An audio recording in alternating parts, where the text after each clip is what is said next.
Hey, everybody out there, I'm sitting right here with and I'm talking about the real guy, Bobby Mackey. The real guy. Bobby, how you doing, brother?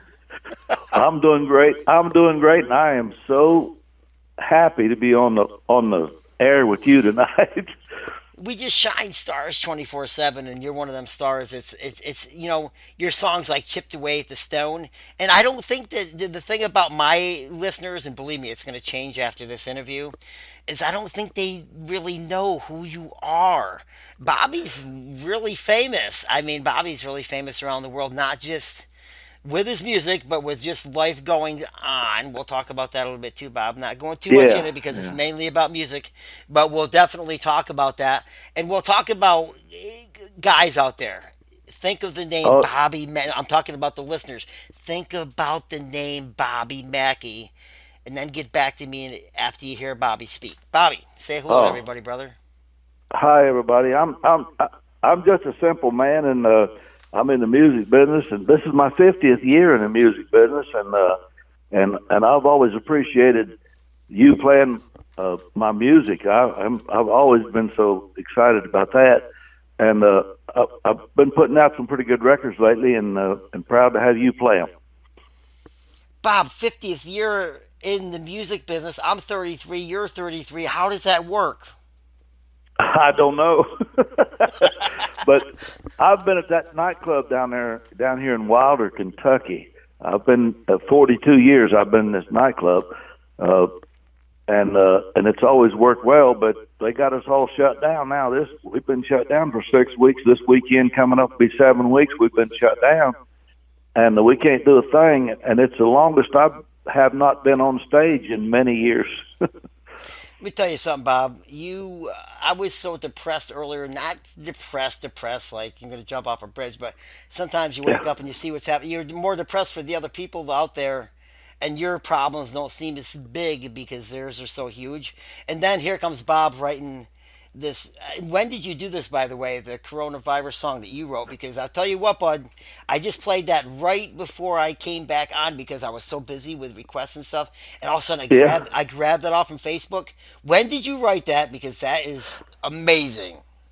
Just just about less than a week ago, I wrote the song, and I kept kind of tweaking it and making it better, and got it to where I wanted it, and learned it real well, and we just record last night. We recorded a version of it with just me and my guitar, and I was really excited when I found out that you had it and liked it. So Liked it. Bob, you don't have any bad songs.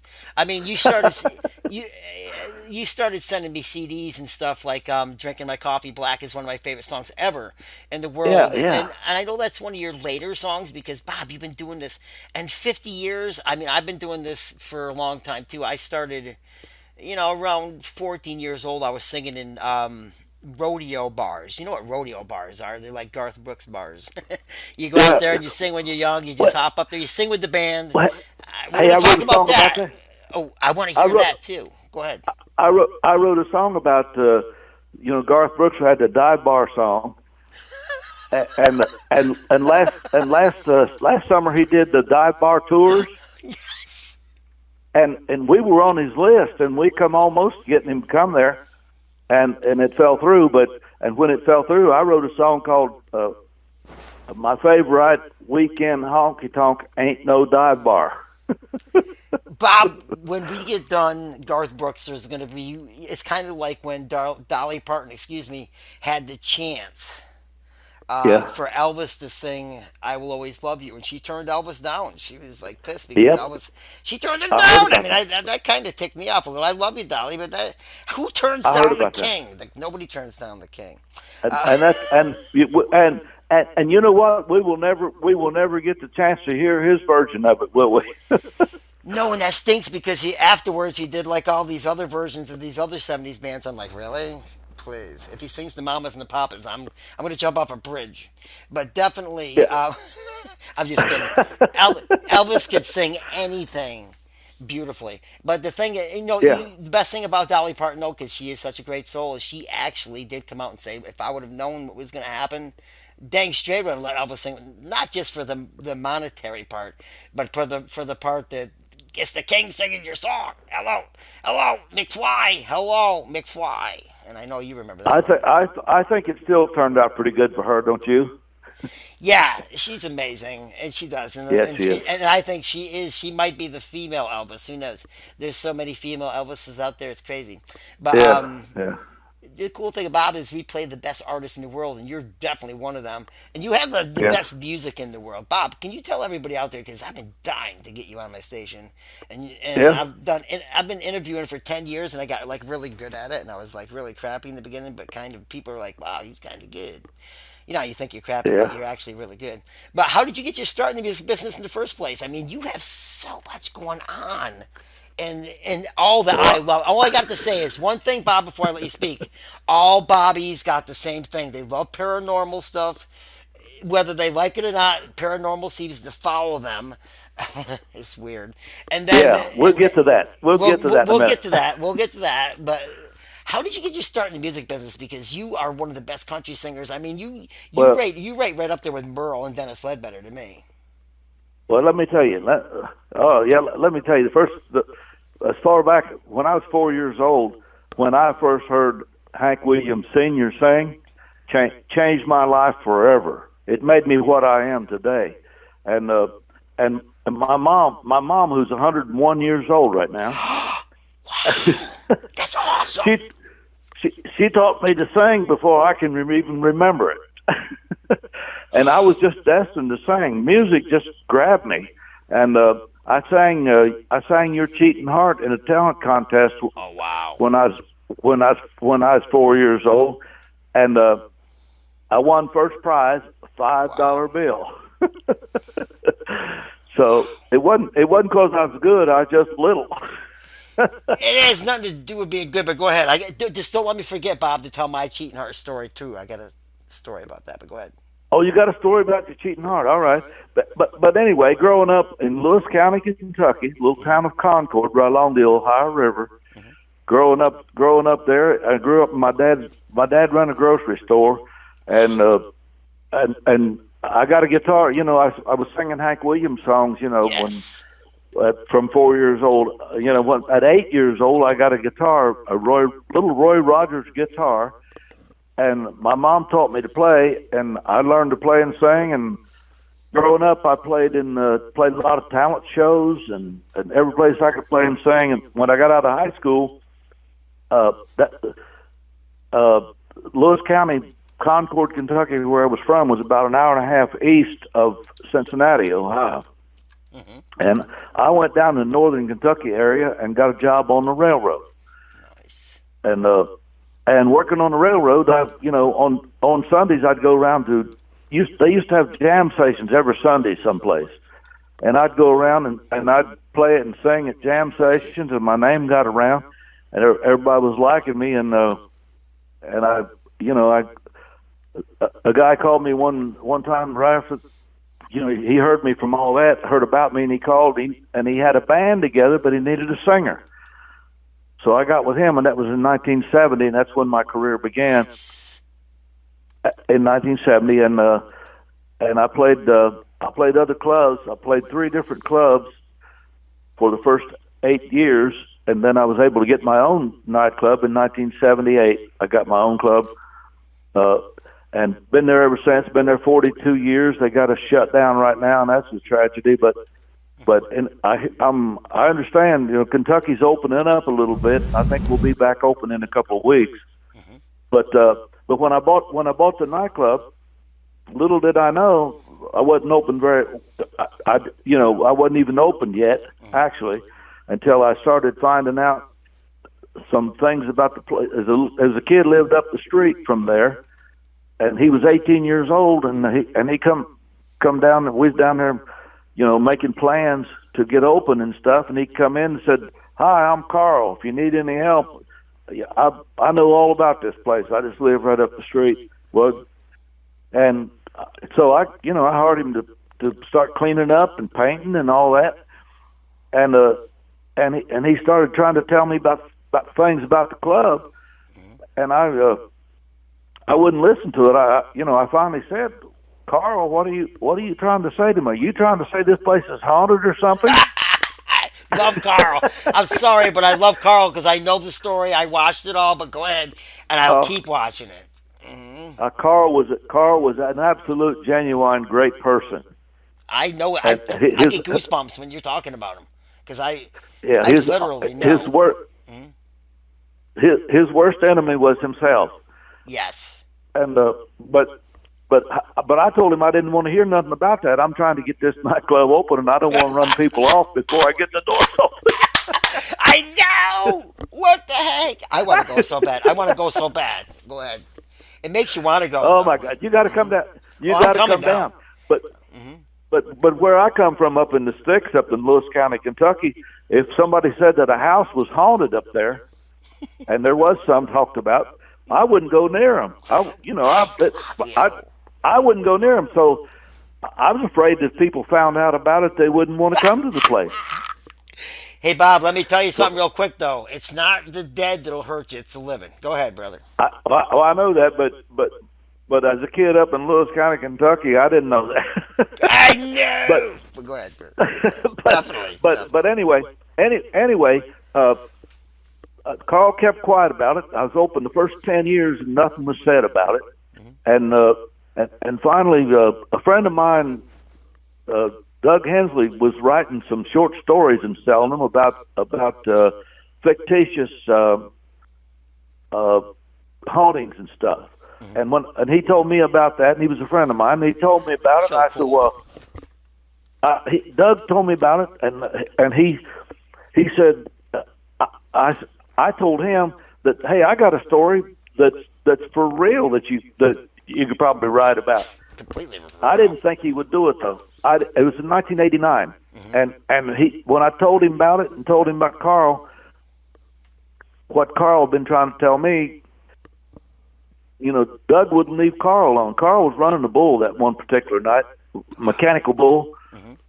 Carl was running the bull for me, and Doug come in and jumped on Carl and said, "I want to know about this story." And Carl wouldn't talk to him because I told him not to tell nobody, not to talk about it. So Doug would come to me and say, "Carl won't talk to me," and they worried me to death the whole night. And and Poor finally, Bob. Bob's like, I'm a musician, dang it. I'm not a doctor, Spock. at the end of the night, Doug brought Carl to me, and confronted me with it. And I said, "Well, Carl, go ahead and tell him you've been trying to tell me for years." I still didn't think anything would come of it. Well, Doug got obsessed with it, and he wrote a book about it called Hell's Gate. Ah, such a good book. Yeah, it is, and It is but really and good. it's and it's all true too. When Doug was writing it, Doug would let me. He would call me. He'd write a chapter, and he'd call me and read it to me. And if there's anything that I didn't agree with, or anything about me that wasn't correct, I'd correct him. So I made sure that everything about me in the book was correct. Well, he wrote the book in '89, and then because of the book, I wrote a song about it. Johanna is one of the spirits in the place. Johanna, That's crazy. and so I wrote the song called Johanna. It's on YouTube. Anybody can hear it. I just played but it. I don't know. Just played it on my station a little while ago. I'm going to talk about that. Well, as soon as you're done talking, bless your heart. boy, my voice is going to be going like crazy. But go ahead. Bless your heart. Thank you very much. But then it's the biggest hit I've had, and it don't stop because I'll tell you what come along then because of the book. When Ghost Adventures came along 11 years ago, I love that. Zach, Nick, and Aaron Yeah. started this Ghost Adventures show. That's huge. They come to the club and got the story, and they used the song, and they put us on the air, and they took us worldwide, really. I love it. And I sold so many copies of Johanna, I can't believe it. Even over in the UK on Twitter, I've got more UK followers on Twitter than I have people in the United States. Wow. but I've got fans all over the world about this, and That's crazy cool. and it it just snowballed, and anyway, I've just had a career going, and you know, at Hear this that, part, Bob? at this time, Hear that? Hear that? what? Yeah, what? Yeah, My what's that? cat, I got two cats because I found one that came to my house one time in a ghost Oh my form. God! In a ghost form. Shut up. Shut up, Bob. No, no. The cat, look, literally, I think it's a ghost. I think it's a ghost from my family because it literally looked at me and it said, you need to take me It, in because I'm homeless. I took it in, and then all these years later, I've had that cat for 10 years. My daughter comes in with a blind cat that they were going to euthanize, and the blind cat um, comes in, and I think it's always kind of like that situation where you're watching Shrek, where they got that cat with the yeah, really cute eyes, and yeah, yeah, exactly. Well, the blind cat is way smarter than people thinking. It's a portal to hell itself. So I just yeah. when you were talking a minute ago, the cats just had a cat fight in my living room. So people out there listening, that was not added from me and Bob because we're trying to make scary sound effects. Yeah. Well, that must That hey, was real. That was that real. must be that must be why I keep wanting to sneeze. I love you. Bob, this is going to be a longer interview than I thought because I love it. Listen, I got to play two of your Yeah. songs real quick, and I'm going to come right All back right. with you because this is too fun. Too fun. You better All not right. go anywhere because this is. I want I to ain't going play nowhere. the reason why I want to play Johanna first is last night was the first night that I ever got a chance to hear it. I was looking for Bobby Mackey songs for this show, and I literally found that one. It was like one of the first ones. I think Johanna's Ghost came to me actually. I really do because I love this song and it's got a lot of feedback in a very short period of time. And one day, Yeah. it's like the fastest moving song of the week already. Not just that one though. You have a few other ones that are like really doing amazing. It don't stop. Everybody just keeps loving it when they find out the story about the nightclub. They just love the song, It's and not it just just don't that. it don't stop. What I'm going to prove to everybody though out there that I know that pretty much got your name, a huge name.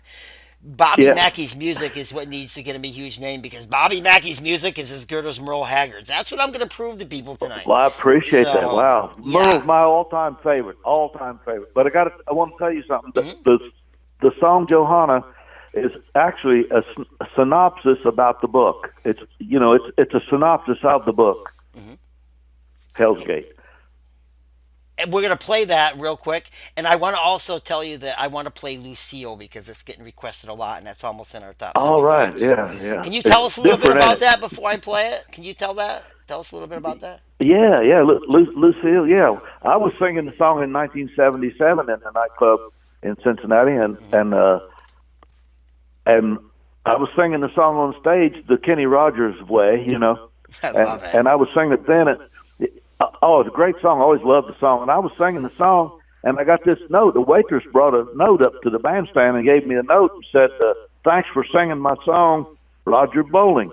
Roger Bowling is one of the writers of the song, and he was in the crowd. He was in the audience. Get out of here. and man, I just loved it. And when I got off stage, I looked him up, and we became friends. Well, it wasn't long after that he tragically OD'd down in Georgia on a mountaintop. But he was a great guy and wrote a great song. Well, a great song is always a great song, but I didn't want to sing it like Kenny Rogers. I wasn't no use to do that, so I was going in the studio and I needed one more song, and I was playing my guitar and I started to strum and I started singing the song and it fit right in there. I just love the way it turned out. It was everybody in the studio when we recorded it was so excited about it. Very cool in my book. Bob, stay right there. I'm going to play these two songs. I'll come right back with you because people are going to You got know. it. They're like right now saying, I know the name, but you're going to know the voice and the talent right here. Bob, just mute your phone if you can. Should I call you back or no? No, I'm right here. Okay, just keep it quiet because they'll hear everything you do unless you mute your phone. But it's Johanna. You I got it. love this one, and I just have to because going through all the songs last night and finding all the cool songs that you have, I definitely got to play Lucille because that's by request as All well. right. So I they're both by appreciate it. request, and you're one of the best I've ever heard. Stay tuned, guys. Stars are shining 24/7. Just look outside, even if the clouds are out there. They're out there somewhere, right, Bob? No doubt. Yeah, Stay tuned. that's right. I love you. All right. All right. You too.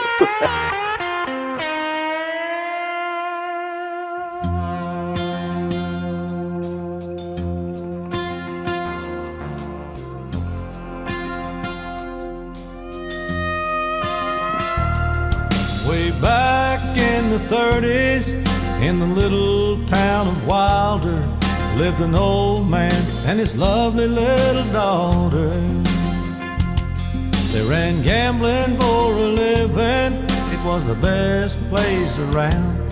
All the men would come and lay their money down. Her daddy was a jealous man, but Johanna fell in love. He kept saying the man dealt a bad hand. So deep in the night, when all the world is quiet, someone came and took her lover's life. Johanna, Johanna, where are you now? Could it be you're still here somehow? Johanna, Johanna, where are you now? Is it true you're still here somehow? Now today it's a different place, all the same with a new face, with strange mysteries hanging in the air.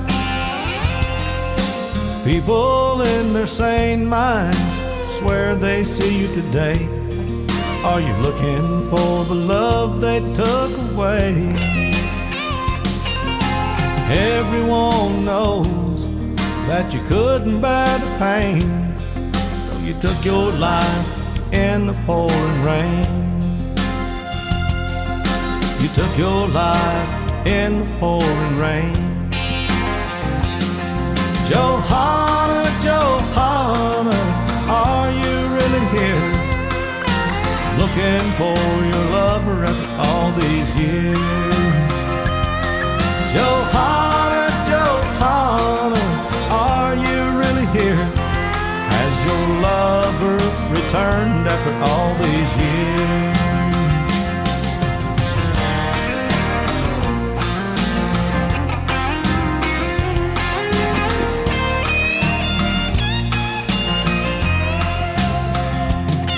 Now some may not believe it, and I won't say it's true, but some of us have smelled your rose perfume.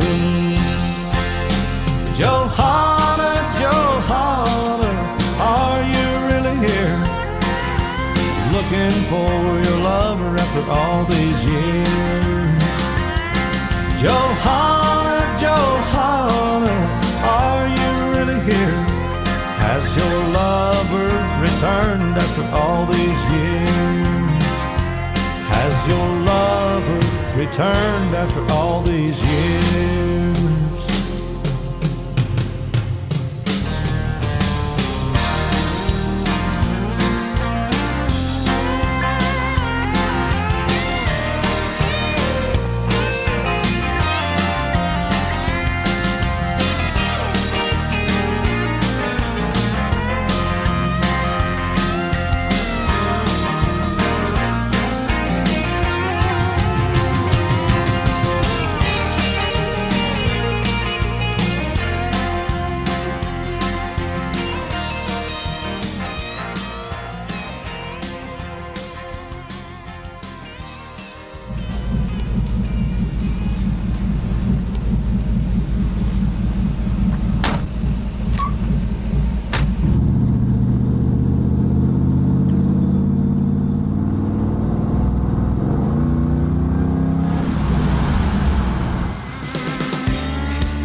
Across from the depot on a bar stool, she took off her ring.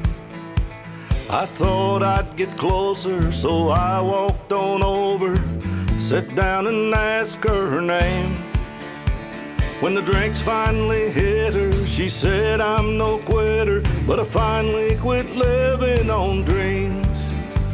I'm hungry for laughter and here ever after. I'm after whatever the other life brings. In the mirror I saw him and I closely watched him. I thought how he looked out of place. He came to the woman who sat there beside me. He had a strange look on his face. His big hands were calloused. He looked like a mountain. For a minute I thought I was dead. But he started shaking, his big heart was breaking. He turned to the woman and said, you picked a fine time to leave me, Lucy. 4 hungry children and a crop in the field. I've had some bad times, lived through some sad times. This time your hurting won't heal. You picked a fine time to leave me, Lucille.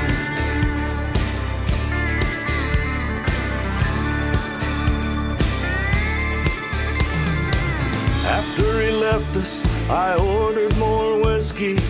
I thought how she'd made him look small. From the lights of the bar room to a rented hotel room, we walked without talking at all. She was a beauty, but when she came to me, she must have thought I'd lost my mind. I couldn't hold her, the words that he told her kept coming back time after time.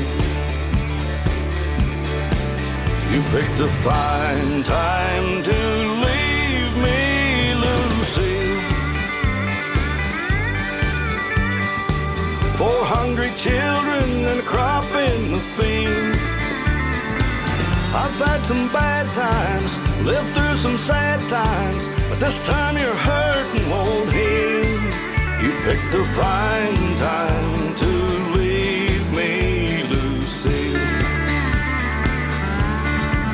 You picked a fine time to leave me, Lucille.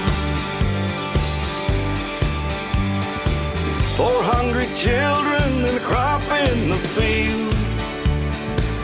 I've had some bad times, lived through some sad times, but this time your hurting won't heal.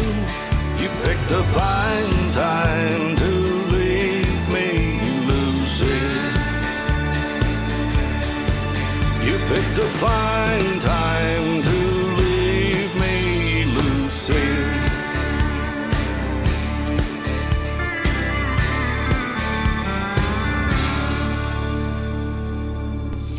One of the coolest versions of Kenny Rogers' Lucille that I ever heard in my lifetime. Hang Oh on, man, Bob. thank you, You have thank you very much. there's a little thing in the end of that song that's like a wow, shoom. I wanted to let that play because it's like a really cool sound effect. But Bob, Yeah, you know the cool thing about Bobbies is all Bobbies can sing songs and make them their own. I've done that, and I wanted to tell you my little cheating heart story real quick. I have a bestie that passed away excuse me, it chokes me up a little bit to talk about it, but she passed away on Christmas Eve of 2013. She was murdered by her ex-husband, and people already on the station that know me, they know what I'm talking about. And literally, she would love herself some Bobby Mackey music. But let me say something, Bob. When I would go out and sing with bands, and I know you've done this, that's why I'm going to ask you this question shortly. I literally took a dive band, and not that they were bad, they just couldn't pack the dance floor.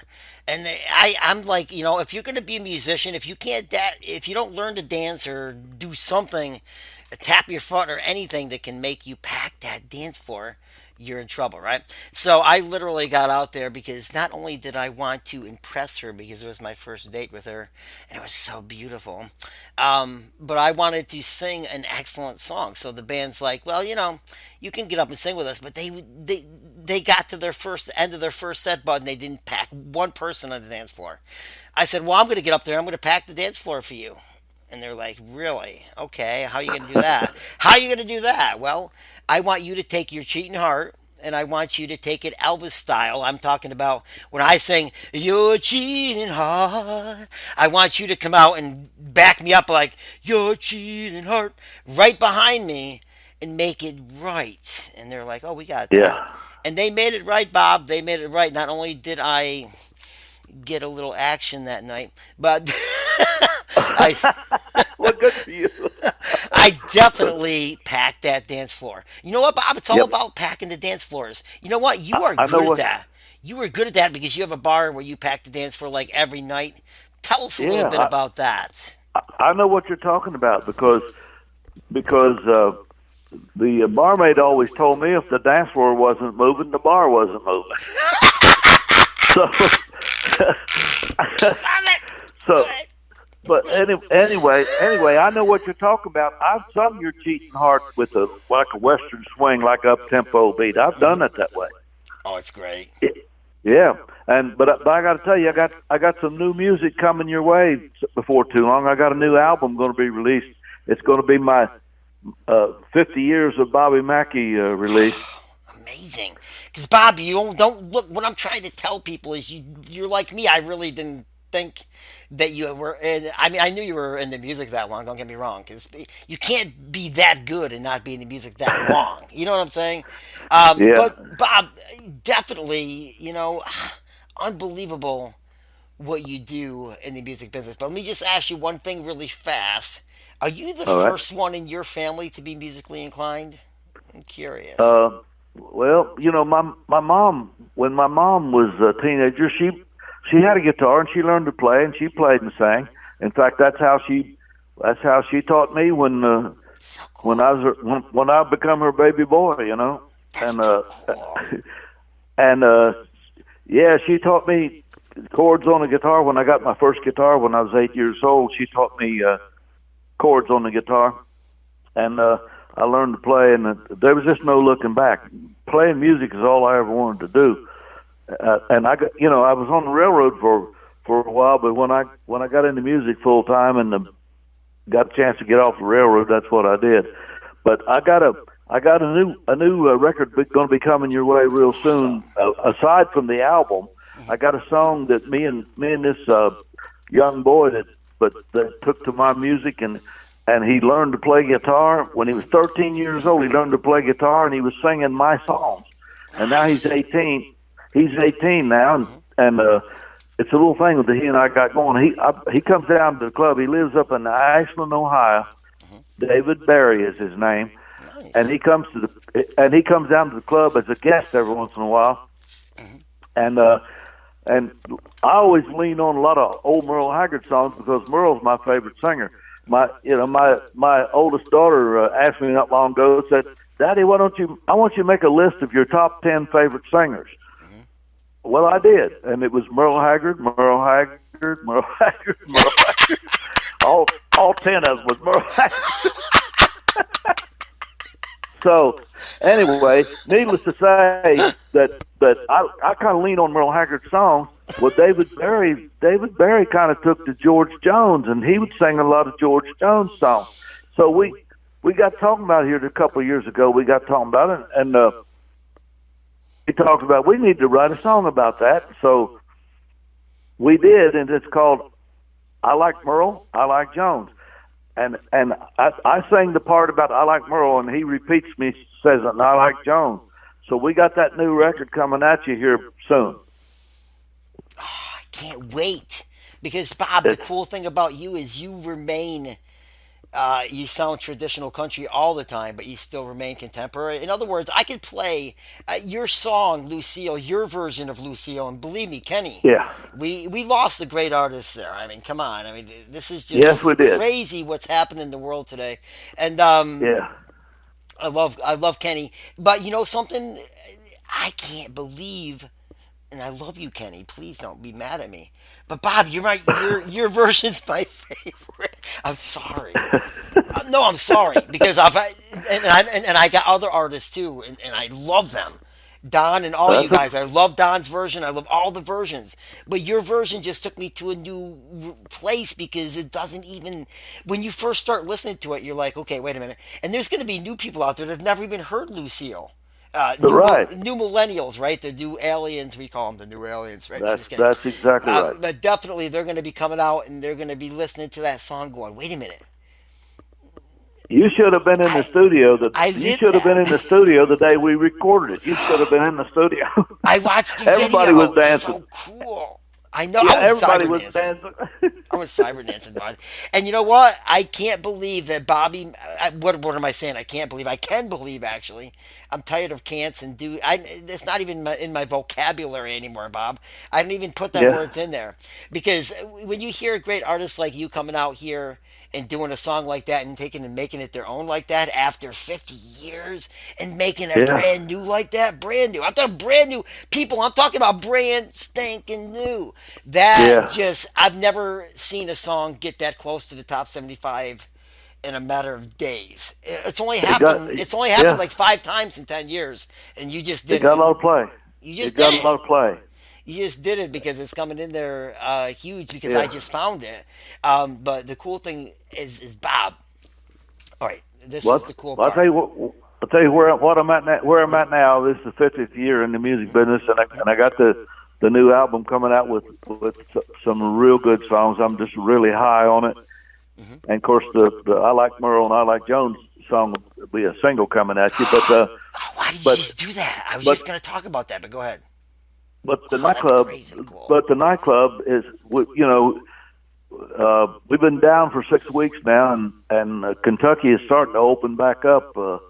And it's in the next couple of weeks we'll be back at it. I got a great band, and we love what we do. My bass player been with me since 1968. Oh my goodness! No way! Go ahead, bud. 1968. He and I I'm just very excited started right out now. together. Oh man, and I got a steel guitar player that's been with me 28 years, and he's great. But Ernie Vaughn is the bass player, we started out together in 1968, and then Chuck Rich been with me 28 years. Chuck Rich played on Kenny Price's hit song "Sheriff of Boone County." I love that song. Yes. My steel player played the steel on that. Wow. And Amazing. where it sounds like the siren, you know, the siren in the song where Sheriff of Boone County and the sheriff was stopping him, you know, That had a good that, feeling. he played that siren on that steel guitar. Got a question for you, Bob, real quick after, though. Well, let me ask you real quick before I forget, because I All got right. CRS. I can't remember shit after 55. I'm 33, guys. I'm 33. Bob, I'm not 55. What are you talking about? So Wait, am I. So am I. I'm just kidding. But Dennis Ledbetter as well has a lot of good things to say about you. He always talks. Yeah, He's like, yeah. He's been Bobby to club. Mackey is the king of country because your band, your bar has held some of the best acts in the world, correct?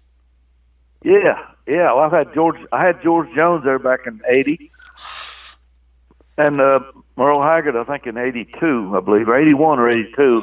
But my heroes, you can't believe how my hair stood up on my head when George Jones took the stage at my club.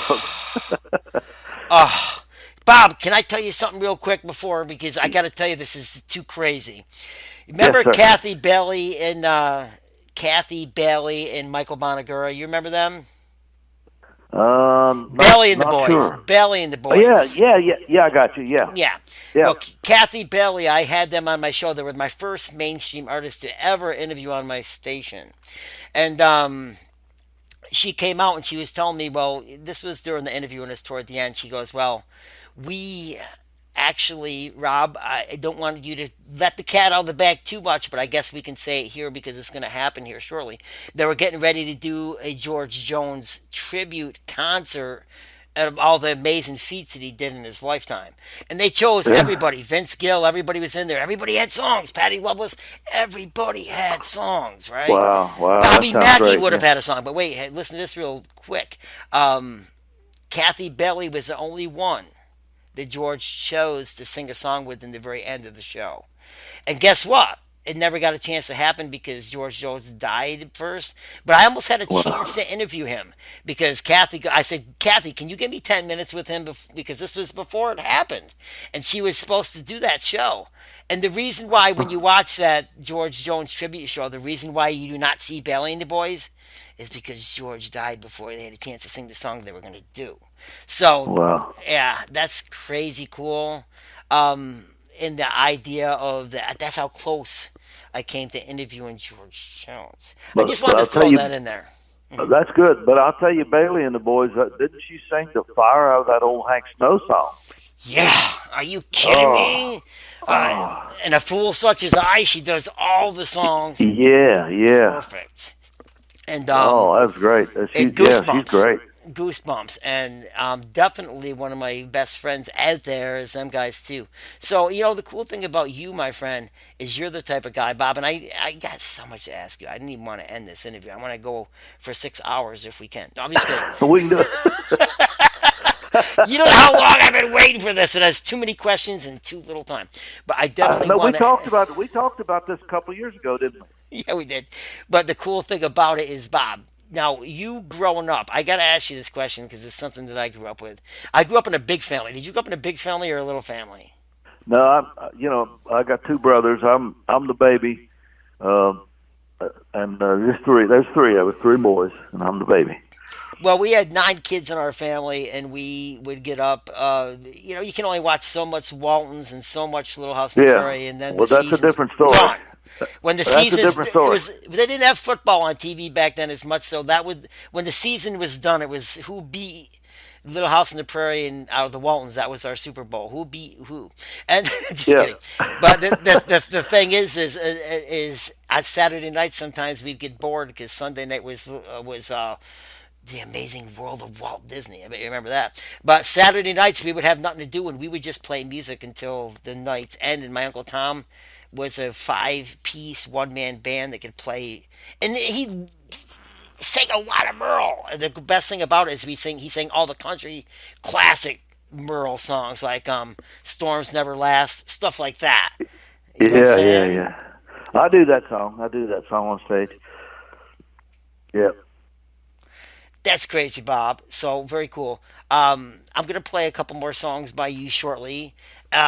Then I won't keep you much longer. I know you got to get going. That's all right. That's all right. I That's just all want. right. Believe me, we can make this into a weekly show. If you shut up, Bob. Shut up, I'd Bob. love to, Bob. I'd love to. I'm serious Uh, because you don't know how big of a fan. And I try not to be that way on the radio because I want all my fans to know I love them equally. But I think yeah. Bobbies stick closer together. It's just what Bobbies Yeah, do. that's the way it is. Yeah. But Listen, but I got to talk a little bit about Merle Haggard because Merle Haggard Blues is another song. In other words, like uh, Dennis Ledbetter. Dennis Ledbetter has more songs besides Bonnie McGill in the history of Star Power Radio and Riverhead Productions in 10 years yeah. with number one hits. Dennis has like five or six at a time sometimes in our top 75, and people are like, "Really, Rob? Really?" And I'm like, "It's Yeah. not because of that. It's because Dennis participates, right?" Bob, you're getting to that point because people know Well, that you're affiliated with Dennis, and Dennis is affiliated with you, and that you well, have great music. Dennis has been to the club several times. He's been to the club there in Wilder, and people like him. He's good. He's got some good records. He wrote a song called "Rock Bottom" that I wrote. I wrote a song because it was in my head, and Bob, I got a couple for you. I'm going to be sending your way too.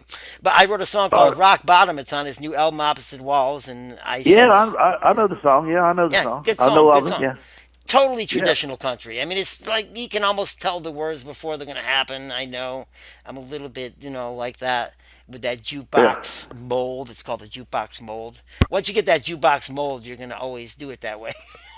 yeah. Well, let But me tell you one more. Let me go tell ahead. you one more Definitely. short thing. Like I said already, that Hank Williams was my hero. and he changed my life forever.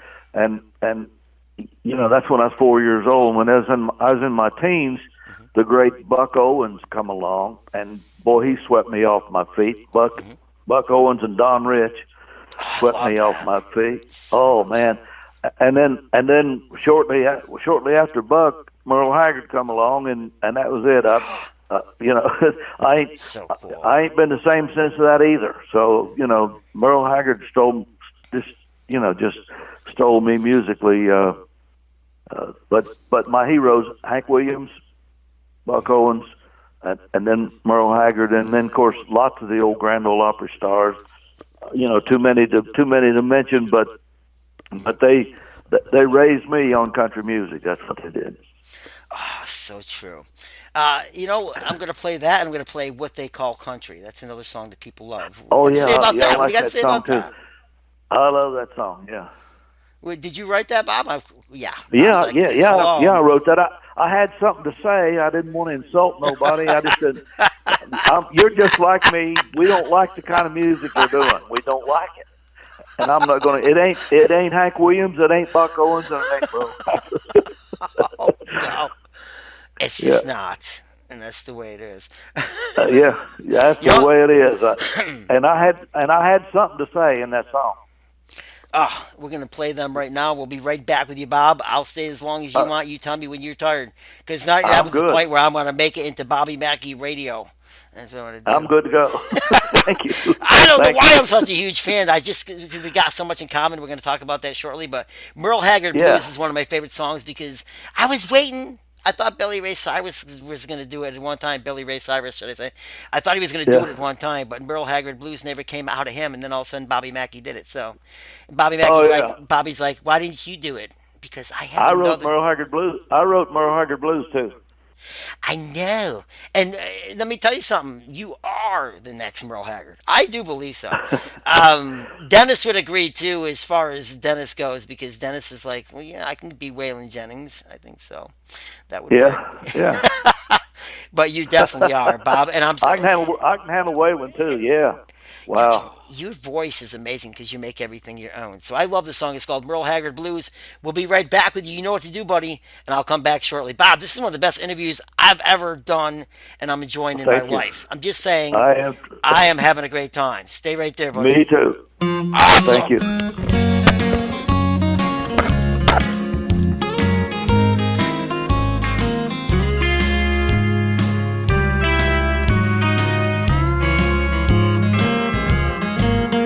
Got the Merle Haggard blues today. I write songs when I feel this way. I grab my guitar and I play.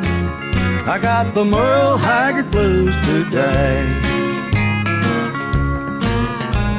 He grew up in a boxcar in Oildale by the railroad track. His daddy died when he was 8 years old. He had a hard time with that. His mama did the best she could, but he stayed out on the run. They locked him away in San Quentin before he was 21. I got the Merle Haggard blues today. I write songs when I feel this way. I grab my guitar and I play. I got the Merle Haggard blues today.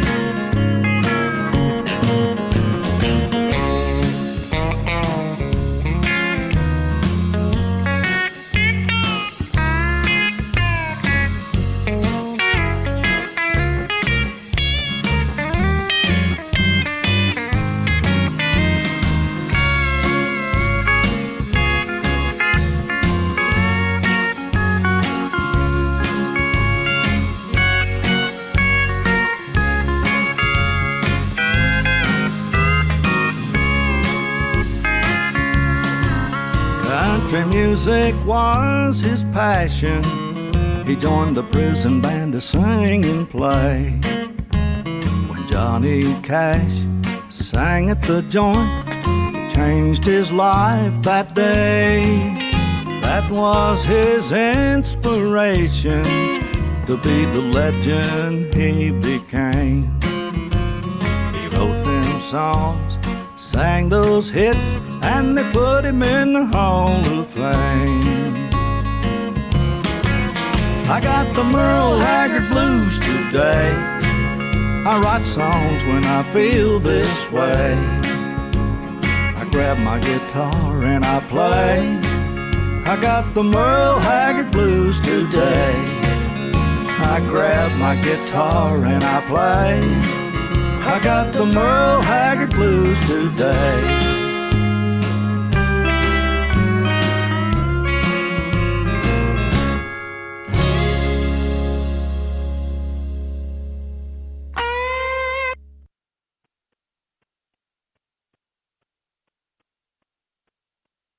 Country music is alive and well, and wilder still today.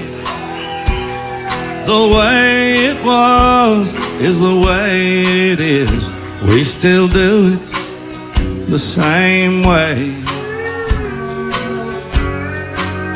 There's a place for all kinds of music, and I respect it all the same. But what they call country is not country. They just stole the name. In Haggard and Jones' tradition, their music will live on. But if they were starting out today, it would be a different song. Lots of would-be country singers make their music fit the game. What they call country is not country. They just stole the name.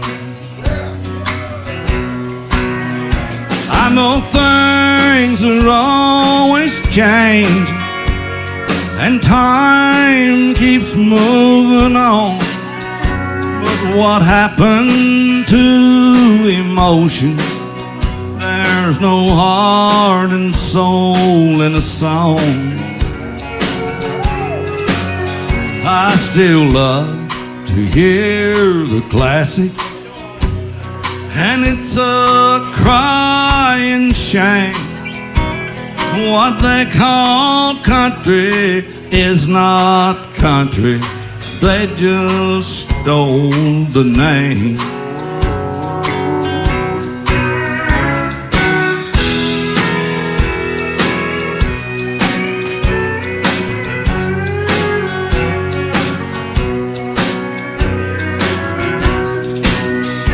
I know things are always changing, and time keeps moving on. But what happened to emotion? There's no heart and soul in a song. Lord, I love to hear the classics, but it's a crying shame. What they call country is not country. They just stole the name. What they call country is not country. They hijacked the name. Sure did. Bob, you there, buddy? Yes, I'm here. Yes, yes, You're yes, such yes. you're such a pro. Listen, I won't keep you much longer, but I love how cool that song is. And like I said, Cyber Dancing. What they call country is one of the best songs. I had to throw that in there because it's live and it's spontaneous and it's you at your best. I mean, Bob, you just, it's like fine wine. You were excellent in the old days, like me too. Excellent, excellent. But we just get better with time, don't you think? Well, yeah, but I call it. I just call it loving what I do. You know. There's another song. It's like me. Okay, Yeah. Bob, seriously. And it's like I tell Yeah. everybody. Every time I do an interview, this is one of the things I tell everybody, and I need to ask you the same thing.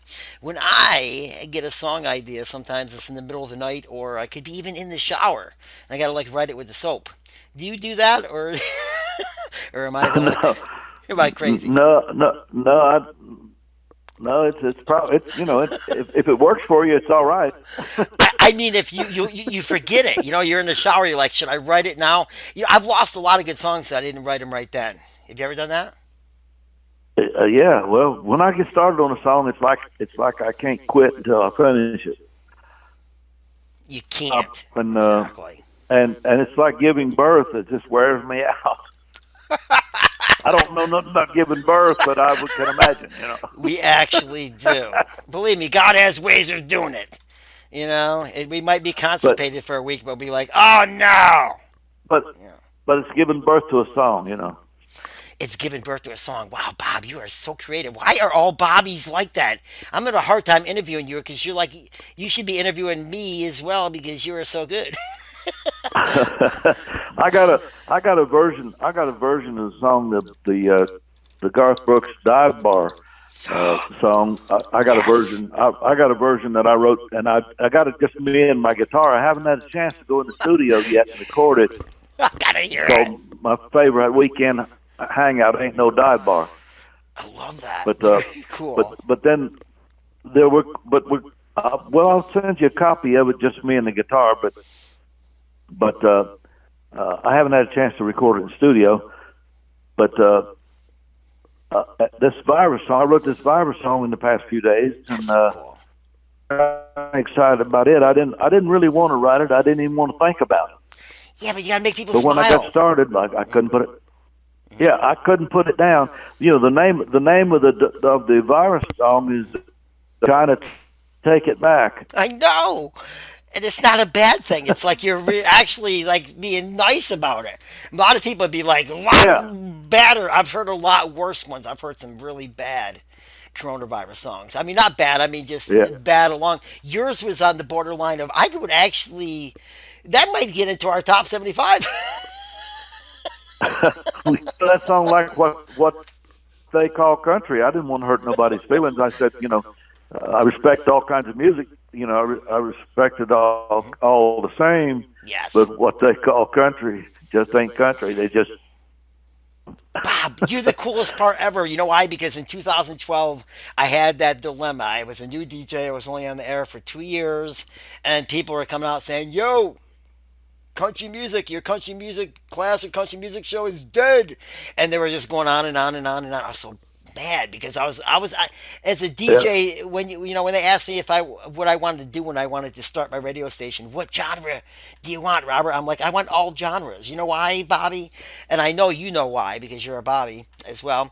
yeah I grew up with all kinds of music. And what I wanted to tell you earlier is I grew up in the 70s. And I'll tell you real quick, my mom had a stereo system back in the 70s. It had the speakers inside the walls. It was like, you could buy these yeah houses. And you can't do that nowadays. It's like, why don't they sell modular homes that way? That literally, my mom was like, how? And my mom was smart. I love my mom. She's still alive, by the way. And she's like, okay. that's great. She's like, how do I make it so that 9 kids, she had 9 kids, nine, and poor. We were poor. My dad just fell into some lucky breaks during his day. And we fell into this Yeah, house and we're like moved in. We're like 9 kids and we look like the Waltons. They're like, why do these guys look like the Waltons in the 70s? I don't know. But definitely let them move in because they got a lot of they got a big family, and we grew in. There were speakers in all the walls. My mom would just let the record. Yeah, they had the turntables back in the day. They were inside of the wall. You push a button, you open these two doors. It comes out. She would put 5 records on, and I think Elvis was always the first one. Moody Blue. Remember that album? yeah, Yeah. yeah. And that's what made you what you are, ain't it? Totally made me what I am. Now, as far as Yeah, you, Bob, because you definitely got, it seems like me and you go the same route because we both are in not by choice, but into the paranormal because I got swung into the paranormal as well. And I live in the Yeah, most haunted apartment. I'm sorry, it's an apartment, not a bar. In Lake Luzerne. yeah. So you live in the most haunted bar. I live in the most haunted apartment. But you know something? I found out after the long run that it's not the dead that'll kill you. It's the living. And if you get along with the dead and try to, and you might have a portal to hell. But if you believe in God 100% and Merle Haggard, Yes. you'll be okay. Yeah, in that order. In that order. Yeah. Think about it. But yeah, uh, but I'm not. But I'm not a big believer in the paranormal. I've always been a skeptic. I've always said that I've lightened up during the years because of so many people who do believe in it. And I don't want to hurt nobody's feelings, or nothing. I don't want to do anything like that.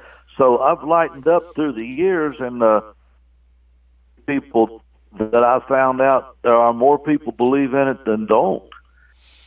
It's just a doorway, Bob. It's just a doorway from one port to another. It doesn't have to be a portal to hell always. I don't think yours is a portal to hell. I think that the reason why you get such good soul, and when I watch your videos from your shows, because believe me, when I have a show called Above and Beyond the Afterlife. I do a paranormal show as well because I'm a psychic. I was born a musician and a psychic as well. As far as I have ghosts. I see dead people. I do. I've heard that before. I want to interview Elvis, but he won't give me the time. But I do see dead people, and the thing is I'm the only DJ that does. And the cool thing about your place is why we associate so much is Bob. We don't have to be psychic actually to do so. We just the ghosts come around us because we're so damn talented. And when you put that bar in there. Yeah. When you put that bar in there, bud, you brought some acts through there through the years that are just amazing. That came and left it. Oh my, Bob, I've watched a bunch of YouTube videos that you've done there, and I've never seen one bad one, not one. So you think you'd get one crappy band at least once, not Bobby, unless they just delete him. I don't know. But go ahead, buddy. We give tours in the club. There are people come from all over and spend the night in there with their instruments and they investigating and stuff like that, and they come from all over. There'll be paranormal groups from every state, and even in some foreign countries. They come and spend the night in there, give tours during the nights of business on Friday and Saturday nights, tours to the basement and show everybody the well and everything. Well, I'm coming to do my own ghost hunt. Believe me, Bob. I am definitely coming to do my own ghost hunt. But I definitely All right. not going to make it a production-wise. I'm doing it just for my own studies, and I already know from watching TV and everything what's going on there. So I know, if anything, I'm going to set some demons free from there that don't want to be there, and I'm going to leave I'm going to leave all the good ones there because you know that there's a bunch of good ones there. The only reason they don't leave, Bob, is because you have the best music in the world. I'm not lying. They've been good to me, and I think I said that in my song "America's Honky Tonk," didn't I? Yeah, you did. And the cool thing about it, Bobby, you did. And the cool thing about it is you're so funny. And the cool thing about it is, Bob, you know. I know that God works in mysterious ways, but I knew that He knew that you would be when Ozzy's son came there. I know. I love them guys. Believe me, I do. And the Portals of Hell that's on tomorrow night. I'm going to watch that because they got like a run of it, and they got yours on there too. And I love that You know one. why? Wait, let me tell you real quick because Ozzy's wife goes on the commercial. Yes, my son's going to be on Portholes to Hell.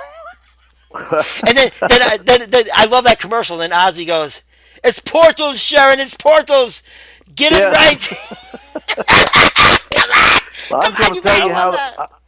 I was going to tell you how that well come about. Yeah, I want to know that actually. Yeah, that there's a well in the basement of the nightclub, and the nightclub was a gambling casino back in the 1930s, 40s, 50s, and they shut it down in the early 60s.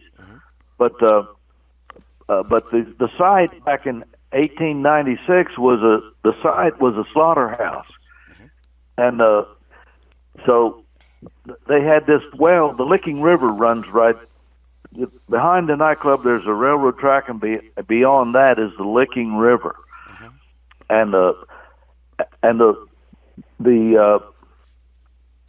and that well in the basement of the nightclub. They used that. The slaughterhouse used that to drain the blood from the slaughterhouse into the Licking River. And in later years, and that was in the late 1800s, and then in the in 19 the early 1900s. Well, when the what they call it, the alcohol, when they cut out alcohol. Oh yeah. For prohibition, correct. Yeah. During Prohibition, it was in the 30s, I guess, when they would bring illegal alcohol up the Licking River, and that tunnel that went under the railroad track and up into the nightclub, that tunnel, they used that to bring the illegal alcohol up the river by boat, and they had a big old iron door thing where they, in a place where a closet where they kept all the alcohol locked up, and so then years later they built a floor over that. When they did away with the slaughterhouse, they built the nightclub there, and they built a floor over top of that well. And we just happened to find it. We talked about Carl earlier. Carl dug a hole in the floor. Carl's amazing. Right, absolutely right above that well. And I didn't even know it. Get out of here, Bob! You're giving me goosebumps. That's wicked cool.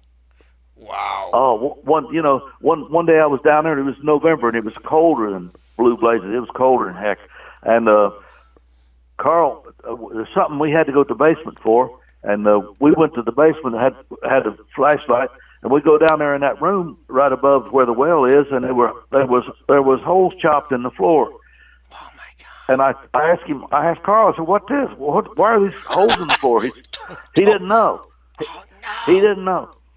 But I shined a light down through the holes, and I could see the mouth of that well so perfectly. It was, and it had been filled in with dirt. When they filled it in and built the building over top of the well, it was filled up with dirt, and through the years it dried out. And when the trains would go by and stuff, and they'd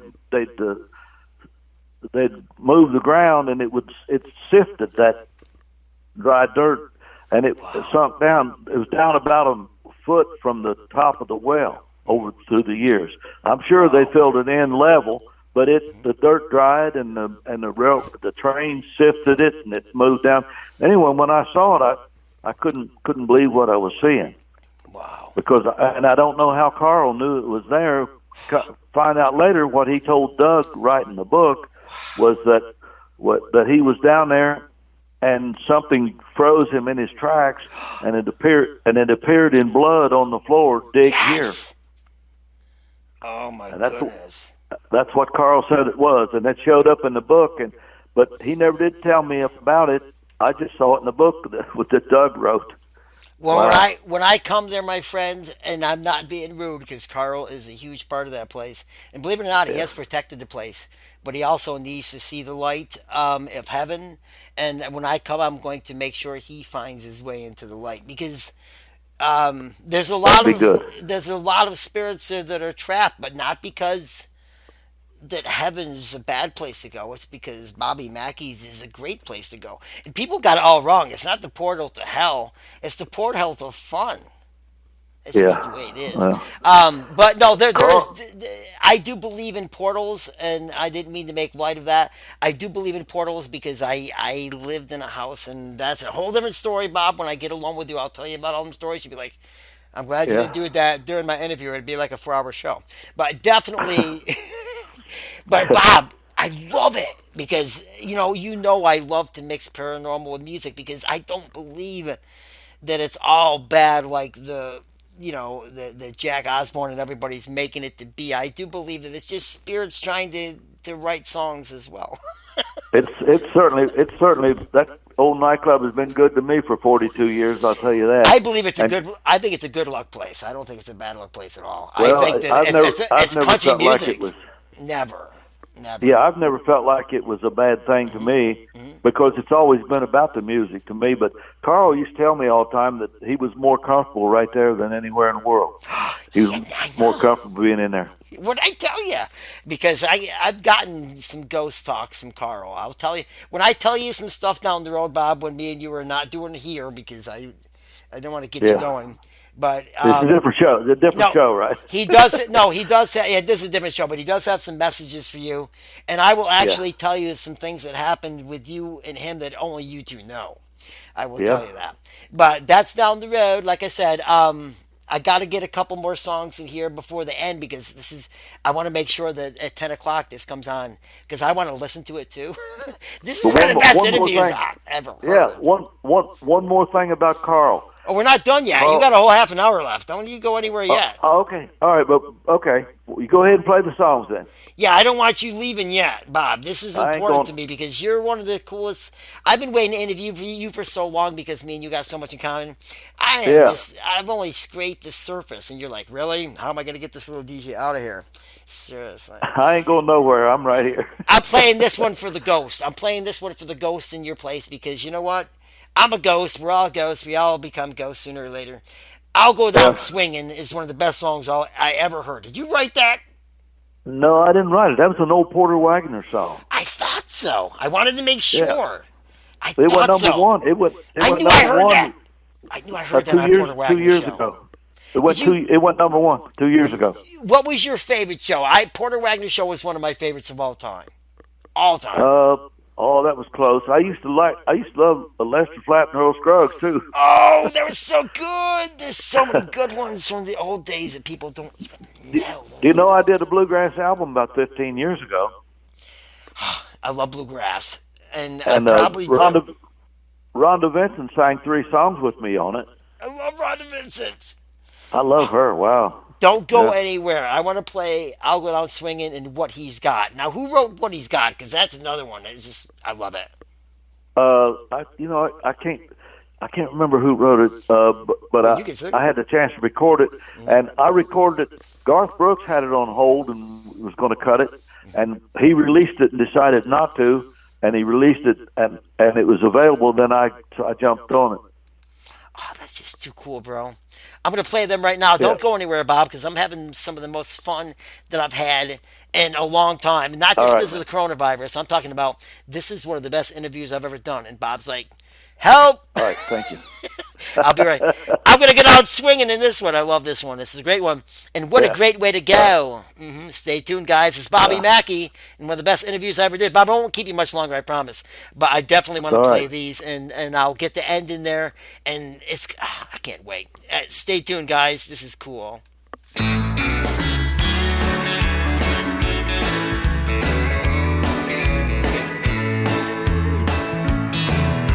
The girl I love don't want me hanging round.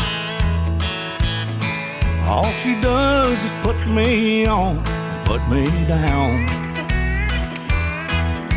Tonight she's with a stranger at a party in her home. And I'm here in Wilder, Kentucky, getting stoned. And if I gotta go, I'll go down swinging, where there's lights and laughter, booze and blondes, lots of sad, sad singing. I'll sober up tomorrow, cry all day, I know, but at least I'll go down swinging. What a swinging way to go.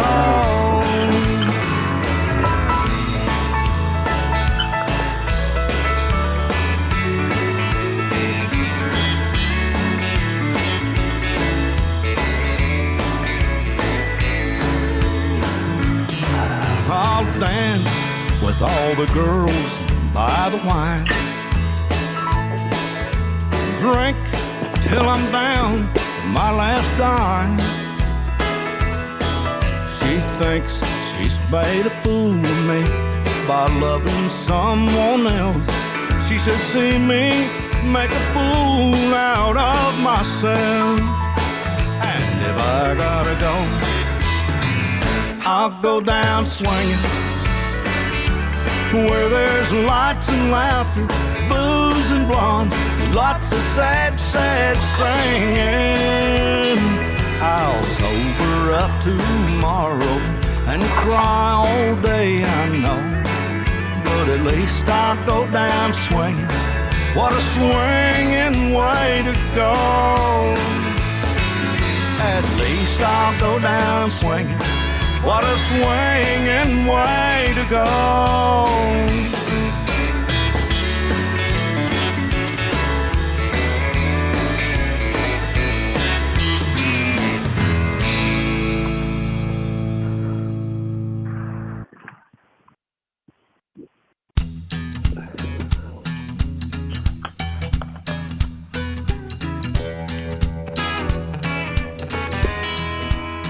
Can't be his eyes that turned your head.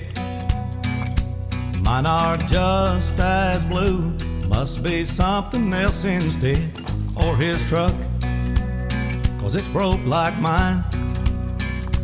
Only difference is he's sitting in your drive. It ain't money that makes him the one. He's got less than me, and I got next to none. What's he got that I ain't got? What's he doing right in your eyes? Makes you love the likes of him a lot. Well, I'll tell you what, I wish I knew. What's he got that I ain't got besides you? Can't be his dog that won your heart.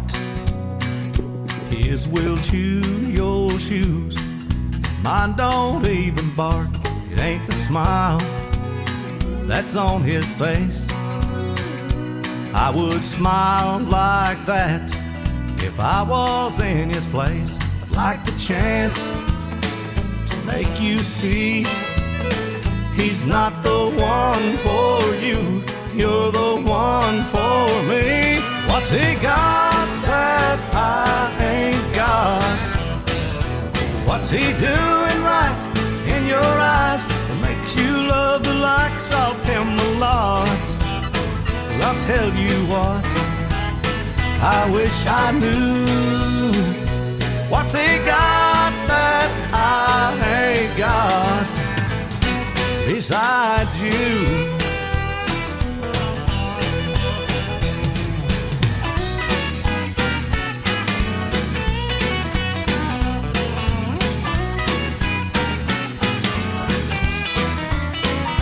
What's he got that I ain't got? What's he doing right in your eyes that makes you love the likes of him a lot? Well, I'll tell you what, I wish I knew. What's he got that I ain't got besides you? Besides you.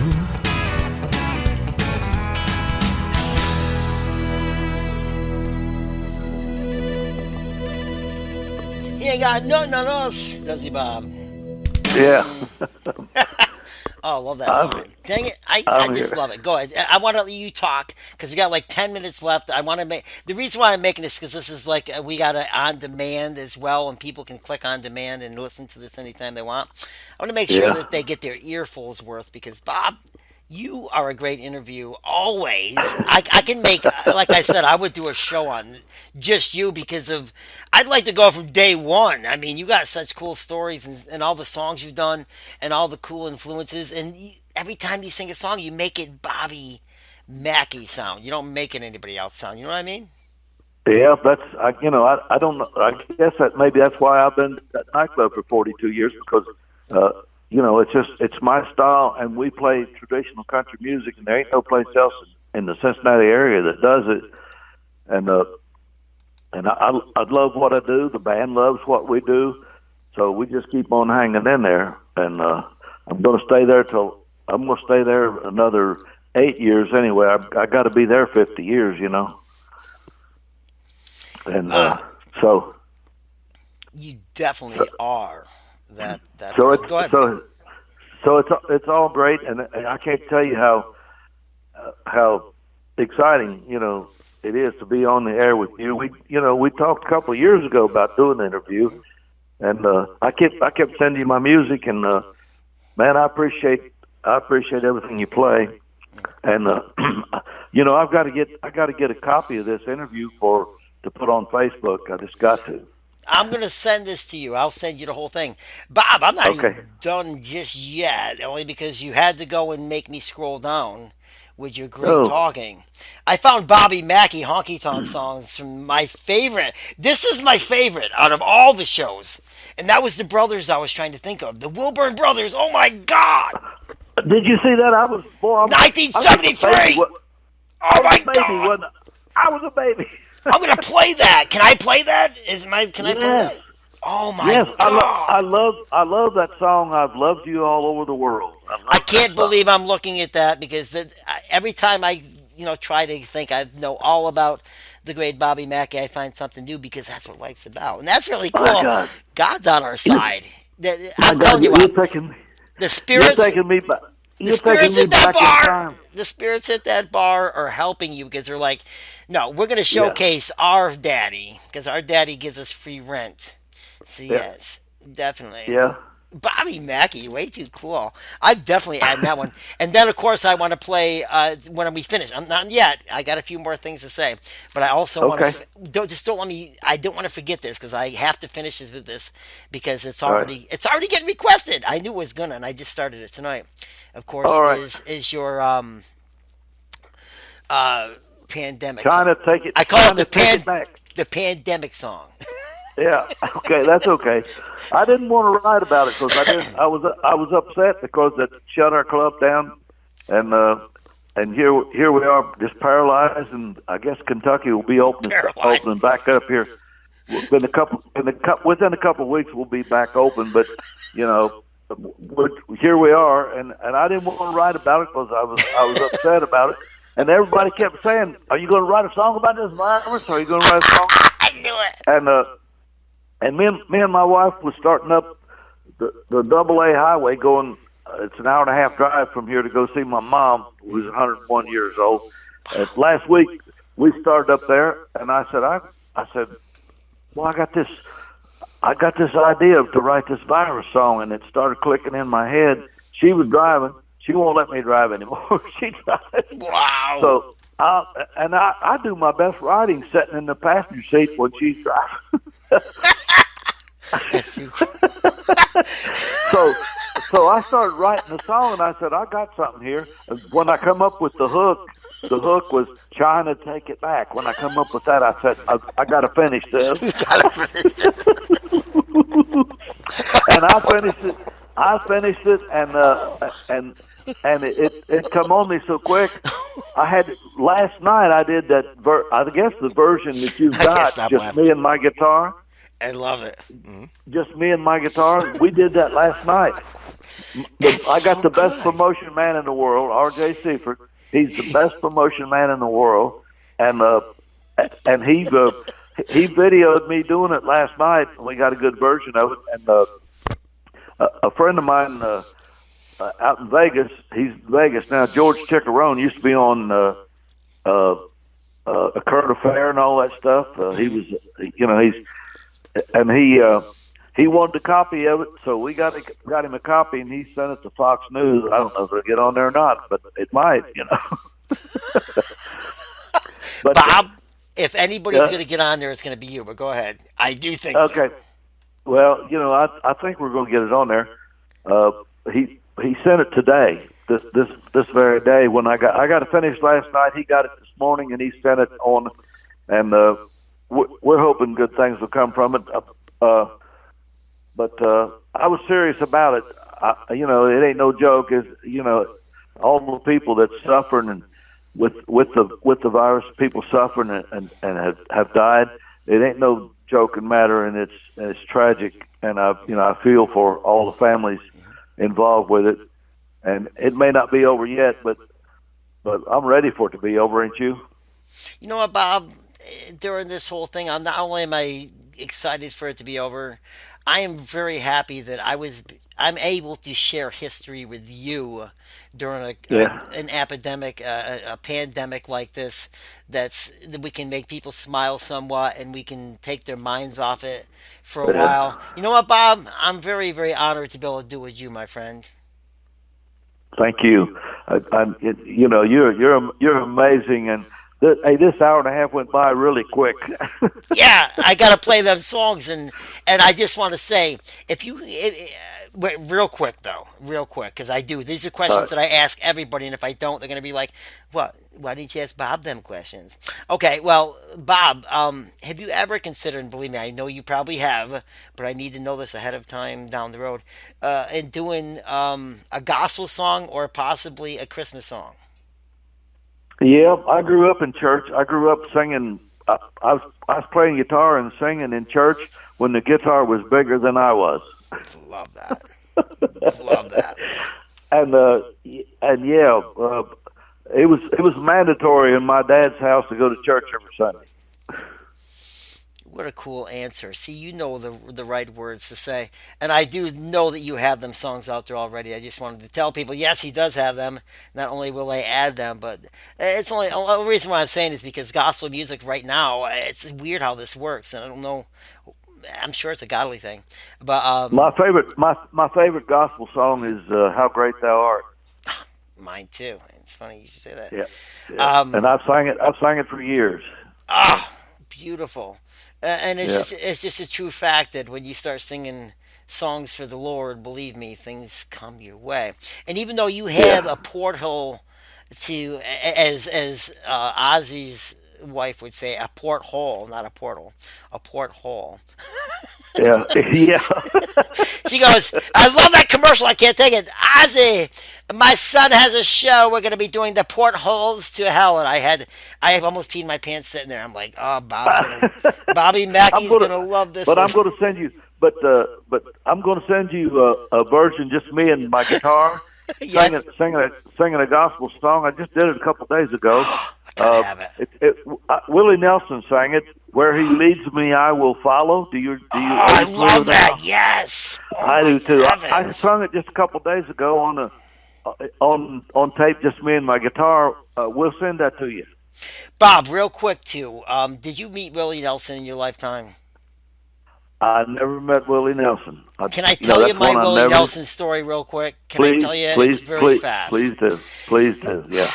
I worked at a paper mill before I became a DJ for 14 years. Why no, excuse me, 17 years. 17 years, get it right, DJ Rob. And I pulled out one day, and when you leave this particular paper mill on this tiny, tiny strip of, I don't even want to call it a highway, I want to call it like a tiny road, leading into a road, another road, right? Definitely, when you're driving up that road and it's a very short distance, the worst thing you want to do is hold anybody up during, when you're getting out of work. 5 p.m., you're getting out of work, nobody wants to be held up. Yeah. They don't want to Yeah. see a green light, green, and have you sitting there. They want you driving. They don't want you. If it's red, it's red. Well, I get up to the Get light. up there. I get to the end of the light. I'm done working that day. I'm like, what am I going to expect today? And I pull up to the end of the road. No doubt, I look toward my right, and right there's the Glens Falls. We have the Glens Falls, and Glens Falls is huge, by the way, in New York. Glens Falls Civic Center, and the Civic Center right there is Willie Nelson standing there with his bodyguards with a huge bus.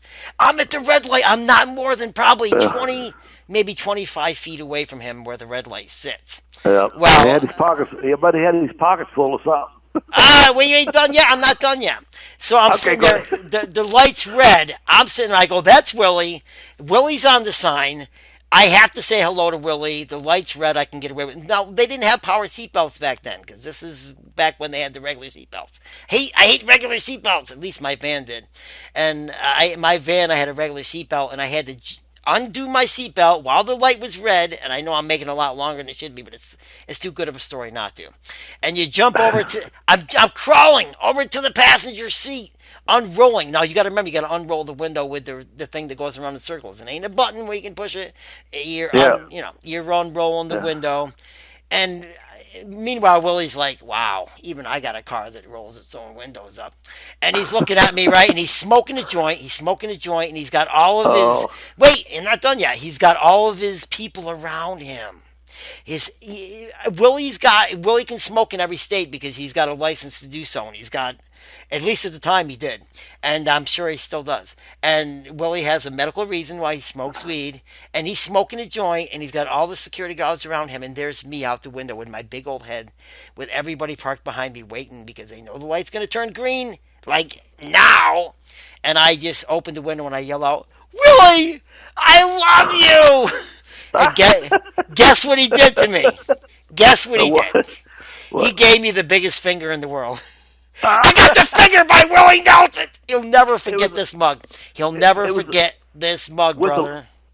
it was with a loving touch, wasn't it? It was with a loving touch. I climbed back into the seat, put the gas on, got through the red light because all the people are going crazy, and I just said to myself, Willie, you're not the only one because I did it Don Henley once too by accident, and a few other people in a football game, Chad Pennington during the Jets as well. I Yeah. am one guy that will be standing out during every show with the biggest mouth in the world and always do something to make sure you remember this mug for the rest of your life. I, I bet you love the song like I do. I bet you love the song that Toby Keith did. Toby Keith wrote and recorded. Yes, I'll never smoke weed with Willie again. I know. And actually, I would. That's the worst part. Damn weed. I love weed. I can't help it. Everybody knows that I'm the Yeah, DJ. I like the weed. I'm sorry, guys, but what are you gonna do? You know, I drink a little. I like the weed. I'll smoke a joint with Willie anytime. It's not the worst drug in the world, believe me.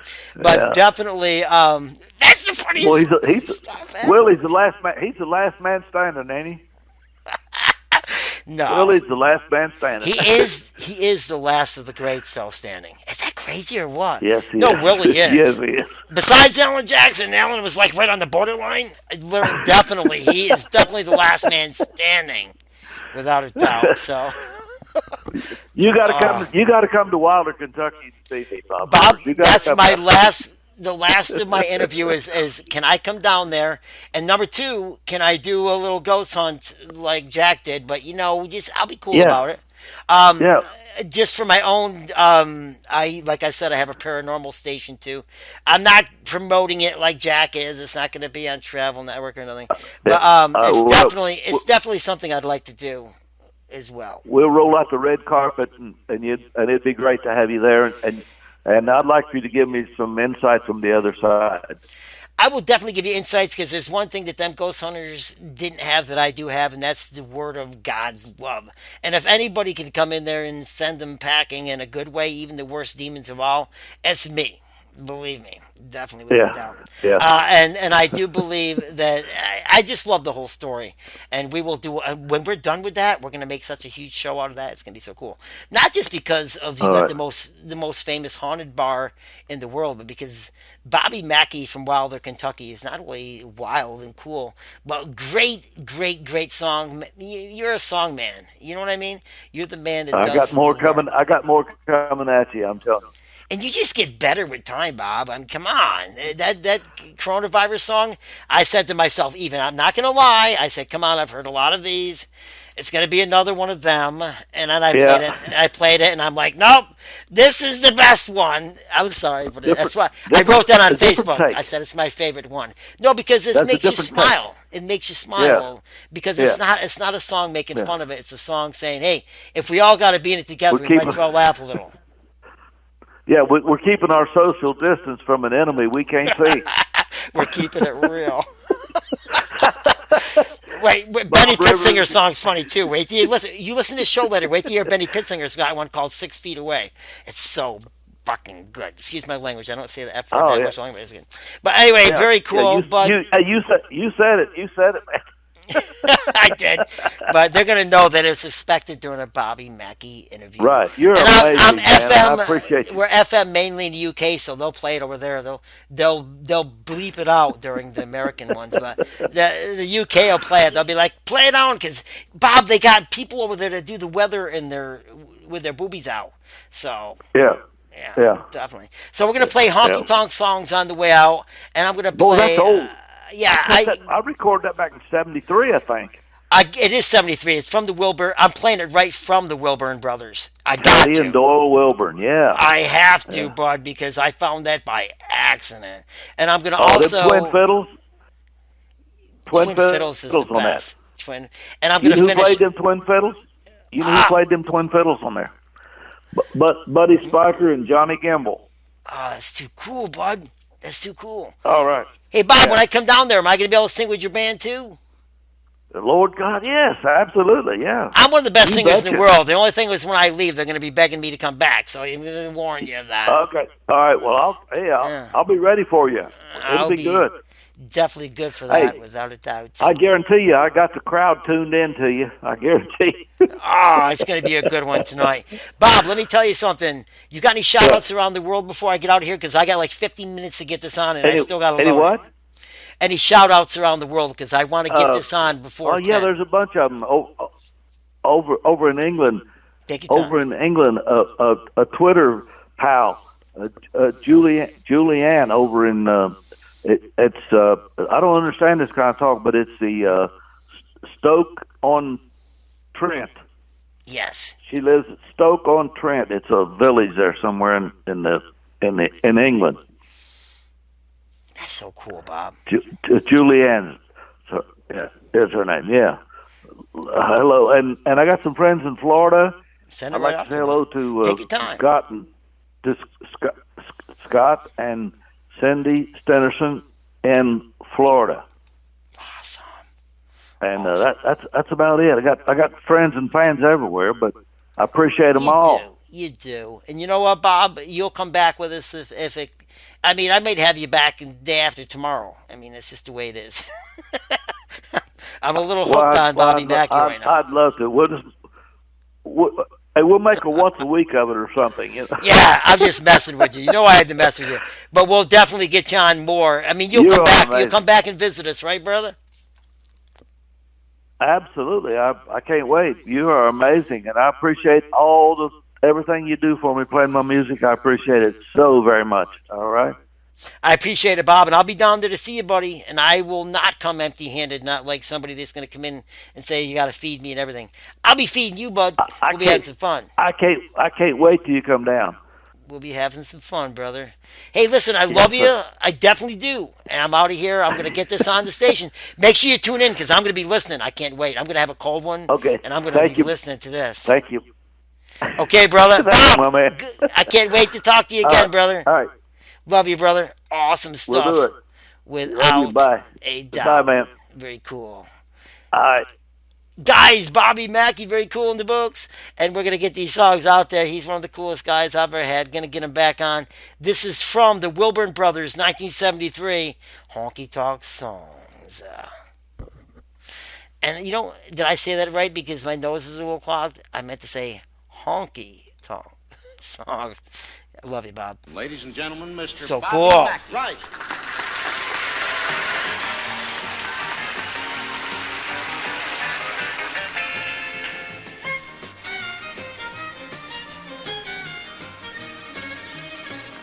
This morning I started downtown in my car, turned on the radio to listen to the stars and find out if anything was going on.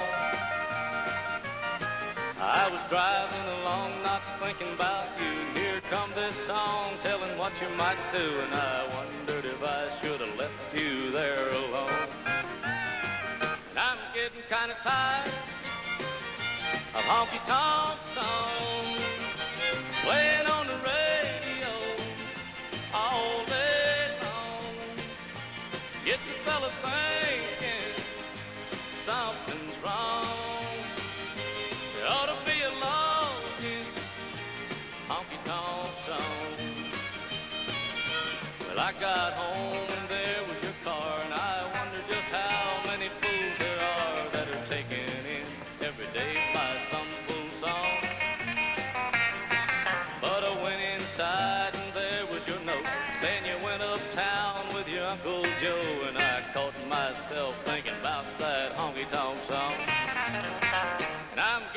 kind of tired of honky-tonk songs playing on the radio all day long. Get your fella thinking something's wrong. There ought to be a law against honky-tonk songs.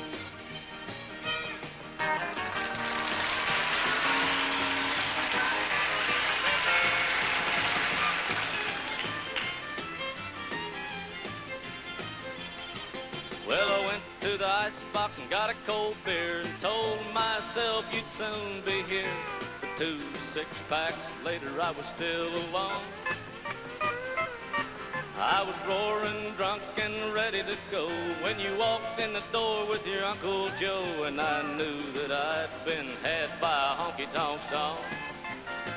And I'm getting kind of tired of honky-tonk songs playing on the radio all day long. Get your fella thinking something's wrong.